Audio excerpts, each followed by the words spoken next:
Alright, in this lecture we will talk about what is Big O. By definition, Big O is a language and metric we use to describe the efficiency of algorithms. Without understanding Big O notation, it's not possible to develop efficient algorithms. If you don't know when your algorithm gets faster or slower, you will struggle to judge your program performance. This concept basically gives you one way of describing how the time that takes to run your application grows as the size of input grows. So let's look at the example over here.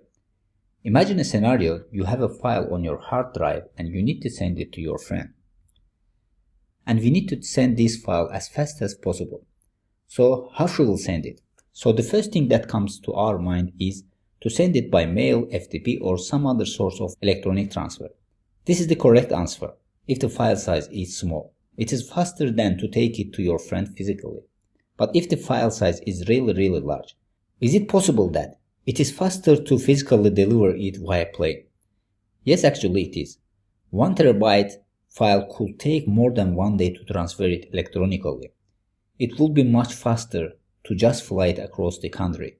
If it is urgent, you might just do it.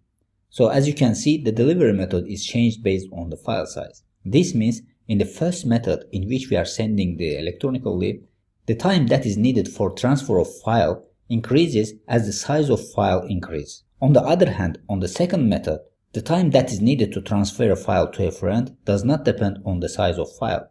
It does not matter if you are carrying 1 terabyte file or 1 GB file, the time that is needed for flight is constant.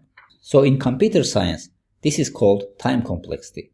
It's a way of showing how the runtime of function increases as the size of input increases. So if we come back to our example of transferring file to a friend, we can easily see that in terms of time complexity, electronic transfer is increasing linearly as the file size increases. So as the file size grows, the time that is needed to send this file to a friend increases linearly. But in case of physical delivery, as the file size increases, the time remains constant. So it doesn't matter if you are taking 1 terabyte file or 1 GB file, the flight time is constant. So you can see it from this graph easily. Now there are various types of runtimes such as ON, ON squared, or ON to the power of 2.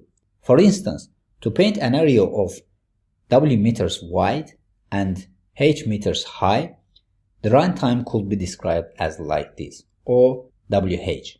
Some algorithms are faster when the input is small.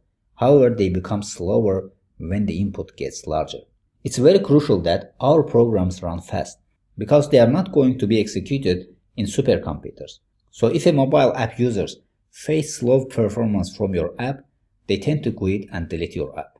So thus, a proper algorithm must be chosen for our development. And to describe the efficiency of algorithm, we need to know Big O. So hopefully you have understood what is Big O.